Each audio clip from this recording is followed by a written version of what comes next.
Jamaah, oh jamaah. Alhamdulillah. Alhamdulillahirrabbilalamin. Kita masih di Islam itu indah. Temanya juga masih sama. Rencana Allah lebih indah dibanding rencana kita. Ustadz Syam. Kenapa rencana Allah itu? Tadi tuh yang ngeselin tuh. Iya, masa bagian dari rencana Allah apa? Itu kan sesuatu yang membuat kita kesel, menguji kesabaran.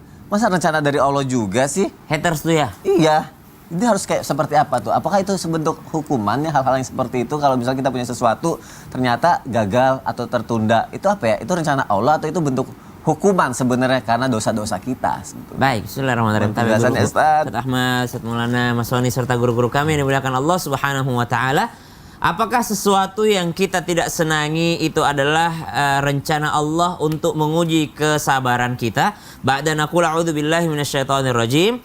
Ahasiban nasu an yutraku an yaqulu amanna an yaqulu amanna wa hum la yuftanun.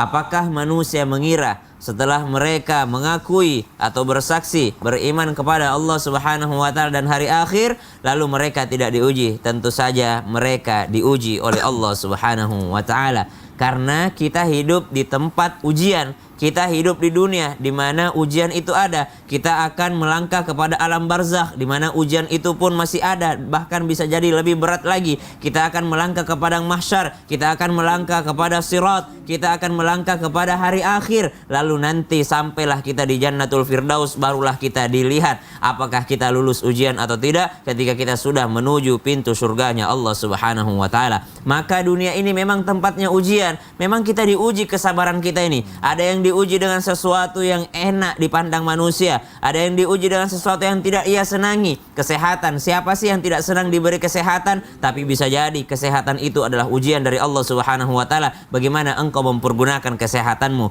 Ada yang diuji dengan sakitnya. Mungkin mengatakan, kenapa sih Allah kasih sakit saja, kasih sehat saja? Kenapa Allah kasih sakit kepada saya? Maka subhanallah, ternyata sakit juga adalah ujian dari Allah Subhanahu wa taala, menguji kesabaran manusia. Karena sabar itu bukan berarti dia nahan ataupun tidak bisa berbuat apa-apa. Sabar dalam sakitnya, justru malah lebih susah sabar dalam sehatnya. Bukan berarti sabar itu harus dalam keadaan kemiskinan, justru lebih susah sabar dalam keadaan kekayaan. Dia mampu membeli maksiat, dia mampu membayar untuk maksiat, namun dia bersabar, dia nahan dirinya. Maka itu juga adalah untuk menguji kesabaran manusia. Kalau misalnya ada orang membuat rencana, lalu ternyata itu rencana itu adalah digagalkan oleh Allah Subhanahu wa taala. Sering kami sampaikan di mimbar utama Islam itu indah, di mimbar mulia Islam itu indah, bahwa ada seorang inspirator nih, inspirasi yang luar biasa. Kalau mungkin kita tidak berbicara tentang para nabi Allah, ada seorang Jack Ma gitu ya. Seorang Jack Ma yang ditolak beberapa perusahaan, yang ditolak sebagai karyawan. Namun karena mentok subhanallah, beliau menciptakan satu perusahaan sendiri, akhirnya menjadi termasuk orang terkaya di dunia. Kalau kita mau bicara dunia, tapi kalau kita bicara akhirat, banyak nabi Allah Subhanahu wa taala. Sampai bahkan baginda Nabi SAW sampai mengatakan, apakah Allah telah meninggalkanku? Bahkan sampai turun surah Ad-Duha, Wad-Duha wal-laili idza saja, ma wadda'aka rabbuka wa ma qala. Tuhanmu tidak pernah meninggalkanmu, wahai Muhammad. Kenapa? Karena pada saat itu Nabi sempat berpikir, apakah Allah telah meninggalkan saya? Apakah malaikat Jibril tidak mau turun lagi membawa wahyu Allah? Apakah sudah tidak mau diajak bicara lagi saya? Karena ternyata dianggap dirinya gagal. Namun ternyata Allah katakan, Allah balas dengan mengatakan, ma wadda'aka rabbuka wa ma qala. Kemudian yang ketiga pertanyaannya, kalau memang saya gagal terus, apakah ini bentuk hukuman dari Allah atas maksiat saya, atas dosa-dosa saya? Maka sebagai orang yang beriman, sebagai orang yang takut kepada Allah Subhanahu wa taala, mestinya setiap dia tertimpa musibah, dia langsung melihat dosa-dosanya. Jangan sampai ada orang yang mengatakan begini, ya Allah, kenapa saya sakit? Dosa apa saya? Wah, nggak sadar diri. Harusnya kita langsung bercermin, saya memang banyak dosa, wajar jikalau Allah menguji saya. Kalau orang lain yang terkena musibah, jangan mengatakan, si anu itu memang lagi sakit karena banyak dosanya. Tidak. Tapi kalau menimpa diri kita, baru kita berpikir karena dosa. Kalau kepada orang lain, kita menganggap bahwa Allah sedang sedang mengangkat derajatnya. Wallahu taala Masya Allah. alam. Berarti Allah secara nggak langsung ngajarin kita untuk sabar, terus kita harus tetap berikhtiar sama menambah kualitas diri kita Iya gitu ya. dong, harus memang kita berpikir bahwa karena dosa kita, karena kita tidak terlepas dari dosa dan kesalahan. Masya Allah. Terima kasih Ustaz ya Siap. untuk penjelasannya. Sabar ya, karena mungkin gak semua orang sabar itu mudah gitu. Sampai akhirnya jadi nyalahin rencana Allah gitu kan. Nah kalau sampai akhirnya suka nyalahin rencana Allah, itu tuh yang aku suka bingung. Itu kenapa ya? Apa karena kita jadinya, karena kita ragu dengan janji Allah? Ya. Atau kita tidak percaya dengan janji Allah? Karena tidak memantapkan dirinya dengan agama. Ada masalah? Kaget beneran. Ini kaget beneran. Gak janjian ya? Gak janjian ya? Iya. Ini bukan gimmick ya. Ini kagetnya beneran. Ya Allah. Sabar ya. Iya, sabar. Oh, ini melatih kesabaran juga kan? Menguji. Iya, benar. Menguji ya. Silakan Ustaz Maulana. Maaf ya. Iya. Izin Ustaz Ahmad Khan, Ustaz Sam. Bismillahirrahmanirrahim. Allahumma shalli ala sayyidina Muhammad wa ala ali sayyidina Muhammad. Terima kasih banyak tim Islami Tinda yang mengangkat tema ini, dan buat yang nonton, ayo semangat. Semangat kakak, namanya semangka. Semangka. Allah berada dalam prasangka hambanya, dan jangan timbulkan keraguan-raguan, karena tidak mungkin Allah menzolimi kita. Karena manusia menyalahkan rencana Allah karena bisa jadi sebab keraguan yang ada padanya. Dia ragu-ragu. Kenapa tidak berani? Maka menjadilah muslim yang kafa, yang betul-betul muslim. Gimana sih muslim itu? Gimana? Ayo, yakin. Muslim itu gimana sih? Muslim itu tunduk patuh. Muslim itu selamat. Muslim itu terlindungi. Apa sih? Kita hidup di dunia sebentar saja ini. Terus kenapa yang tidak taat kepada Allah justru kaya? Ad-dunya sijinul mu'minin wa jannatul kafir. Santai aja, bro. Wes. Santai aja, Slow. ya Allah. Santuy. Santai, Apa? bro. Santai, nggak usah. Yang lama nanti keluar dari bandara, yang banyak bagasinya. Iya, benar. Sementara kita jalan aja karena tidak ada bagasi. Karena dibawain Ustaz. Udah dikirim lebih awal. Kargo. Udah di kargo. Tenang aja. Jadi ibarat dunia ini santai aja. Nggak usah memberatkan diri. Kata Allah yarham Gus Dur, presiden keempat kita, gitu aja kok repot. Gak usah repot-repot. Maka dalam hal ini, satu pembelajaran besar buat kita. Maka kuatkanlah iman kita dengan dua hal. Wah, apa tuh? Ilmu, amal. 1, 2, 3 ilmu, amal. 1, 2, 3 ilmu, amal. Beramallah supaya ilmu meningkat. Berilmulah supaya banyak amalmu. Kan begitu. Aman kan? Udahlah. Kalau lagi nggak mood ya, cobalah cari ilmu, inspirasi dan sebagainya. Sehingga kita lebih semangat. Dan kalau ada masalah lagi, yuk makin tingkatkan ibadah kita. Cari orang-orang yang memancing kita untuk beramal kebaikan. Lihat inspirasi-inspirasi, baguslah. Sehingga kita tidak terpaku, tidak ada namanya bete. Apa tuh? Bete. Oh, bete. Nih. Kirain singkatan lagi. Nggak ya? Bete.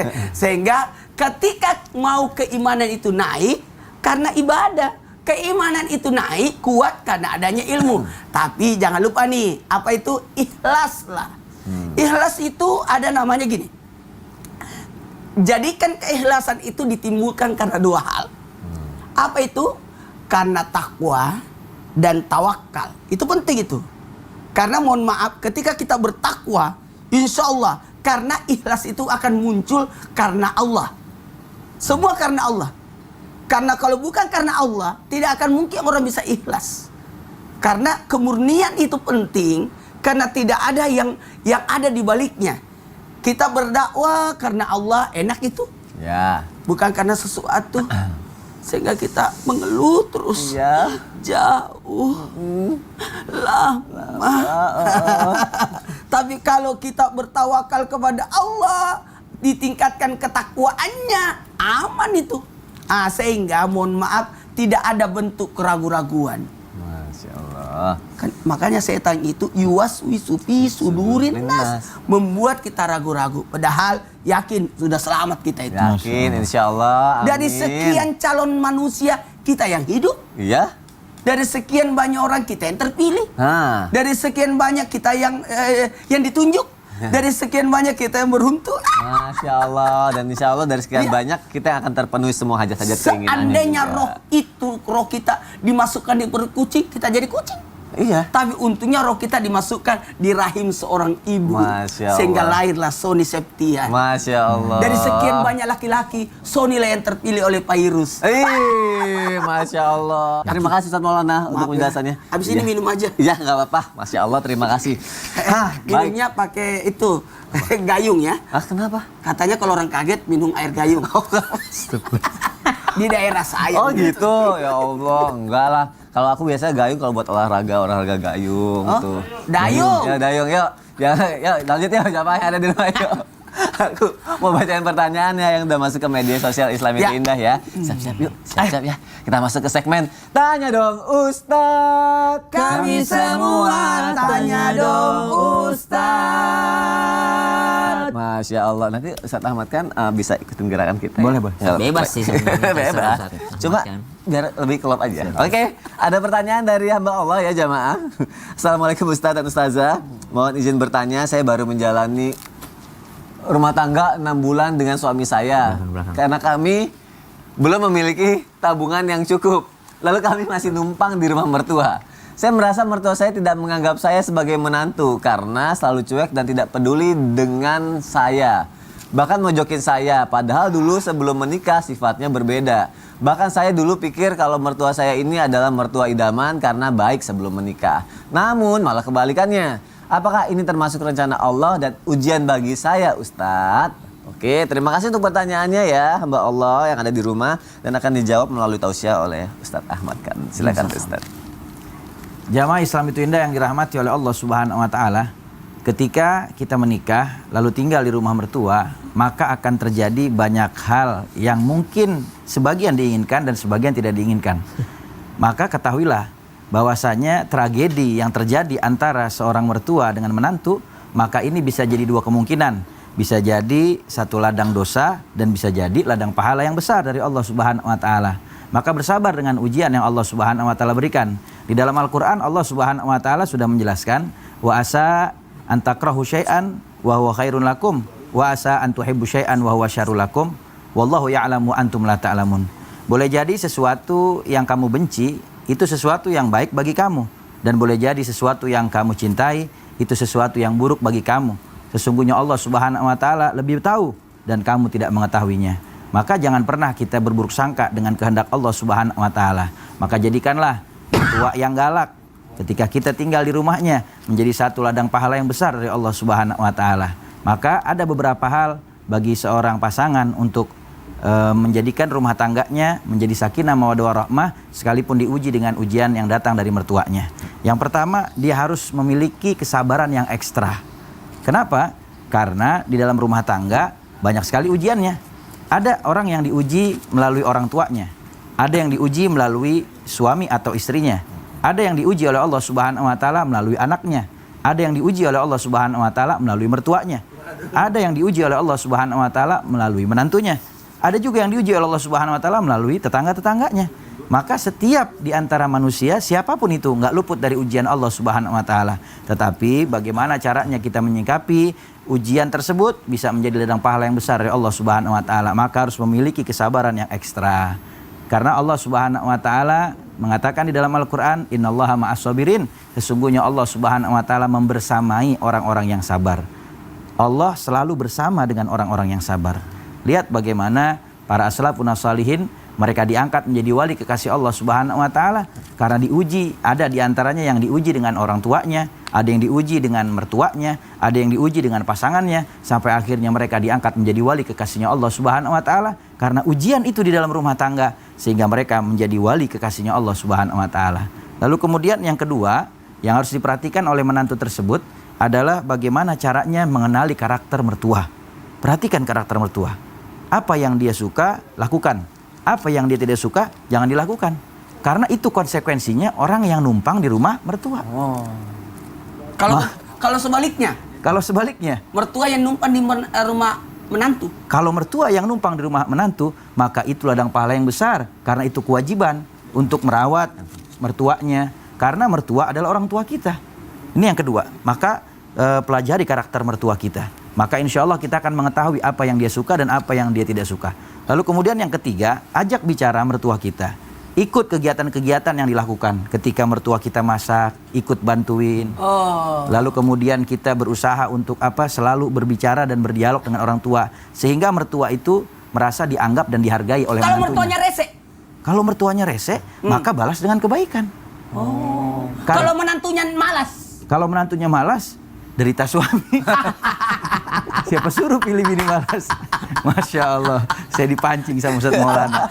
Ya, jadi maknanya ketika menantunya malas, maka mertua itu sudah melakukan hal yang benar untuk mendidik mantunya agar menjadi menantu. memposisikan sebagai anaknya. Kali. Betul. Maka usahalah untuk memahami 3 hal ini, dan yang terakhir tahadu tahabu. Berilah hadiah kepada mertua, mertua kepada menantu, menantu kepada mertua. Maka insya Allah akan saling mencintai karena Allah Subhanahu Wa Taala. Jadi nggak ada yang nggak Ya baik. Allah. Segala sesuatu yang Allah kendaki itu baik bagi kita menurut Allah Subhanahu Wa Taala. Jadi ikutin aja maunya Allah. Saya standing plus dulu deh. Standing applause. Mertua Standing baik. applause. Apa sih? Nggak apa-apa, standing applause kan tadi Ustaz. Maulana bilang standing applause. Jadi yang mana yang menantunya malas? Enggak. Coba ada zamannya Ustaz yang biasa telepon itu Ustaz. Menantunya itu yang menantu itu. Tunggu dulu. Nyari apa? Biasanya, kan saya kalau break itu kan selalu lihat handphone, jangan sampai ada. Lah, handphone saya mana ya? Hah? Son, Taruh di mana Sorry, Ustaz? lihat handphone saya enggak? Enggak. Aduh, di mana ya? Ustaz taruh di mana? Miss call aja Ustaz, miss call. Ustaz ingat-ingat Miss call. dulu. Coba. Taruh di mana? Call Ustaz Maulana. Dijual nggak? Nggak dijual. Bunyi nih, ini nih getar-getar nih. Wah, ini nih. Sony, Wah, itu handphone Ustaz Maulana nih. Cuma pantesan bercanda. kita tadi standing plus dia ketawa-ketawa, beda ketawa. Kenapa, Ingat, Cok. Son? Lu handphone aku mana sekarang? Ini Ustaz ntar dijual lagi. Lu handphone aku yang nggak ada sekarang. Mana? Loh, Lah. Mana? Benar tadi kan? aku cuma Banyak nyetin yang masuk ngubarin nih. handphone Ustaz Maulana loh. Ya. Nggak ada yang ngubarin handphone aku kan? Ayo loh, rencana Allah. Hah? Kok rencana Allah lagi? Kita jangan kemana-mana, kita bahas setelah yang satu ini. Mana kameranya? Mana? Yang satu ini ya. Kita cari handphonenya. Iya. Yuk. Nggak ada. Ya udah jamaah. Ya.